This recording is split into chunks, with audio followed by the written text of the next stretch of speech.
Hello, welcome to Cambridge and the Living Word Outdoor Drama. My name is Reginald Martin. I have been here since 1973 with the opening of the drama. I continue to serve on the board. I was the director for 7 years, so I've played all of the male roles except for the Christus. So we're glad you're here for this backstage tour. You may ask, why have a backstage tour? For many, many years, we have had a front stage tour. A person has invited the audience to walk across the road, pause in front of each set, and explain how it fits to the drama. They get over to the ending of the tour by the well, and it ends there.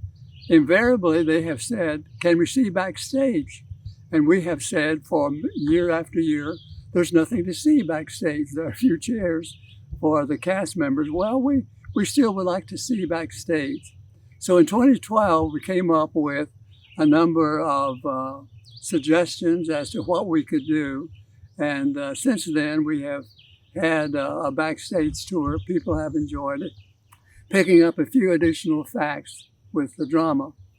I need to start by talking about the founder, Frank Roughton Harvey. Frank Roughton Harvey was a United Methodist pastor who has always been interested in drama. He used to chuckle that he earned his way through schools by putting on the outfit that he had, and with his hair and his beard, you would think that he stepped right out of the Bible. He said that he paid his way through seminary by doing the Sermon on the Mount over 6,000 times. He was a man who had a powerful voice, a very imposing figure, and he left his mark upon the drama. Just to back up a little bit, when he was at Emory University in Atlanta, Georgia, he was working on his master's and his doctorate. He had to write a script, which he did, called Behold the Man. And he had to make a set. And the set that you see behind me here is basically the set that he built. The Chamber of Commerce in Atlanta, Georgia, asked him if he would put on the drama in the Atlanta Stadium.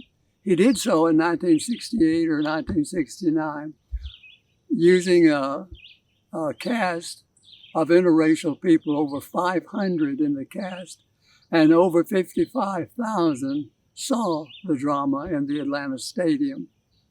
The paper at the time said that with all of the racial tensions going on, that this was the one item that helped to settle the situation around Atlanta. Then you may say, okay, how did he get from Atlanta to Cambridge? I was called as pastor of First Baptist Church in downtown Cambridge, arrived in 1973.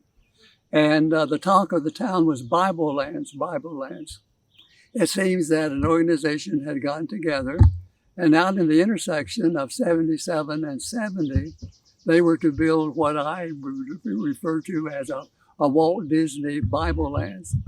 This organization had invited Frank to be a part of that, be in charge of building the amphitheater, and oversee the production of the drama.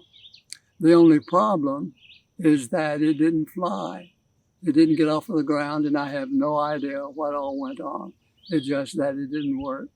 Frank was a pilot, had his own plane at the time, and on a flight to Atlanta on some business, he and Hazel were talking. Hazel said, "Frank, the Lord spoke to me last night and said we are to build the amphitheater on our property. In fact, he has shown me where we are to build it."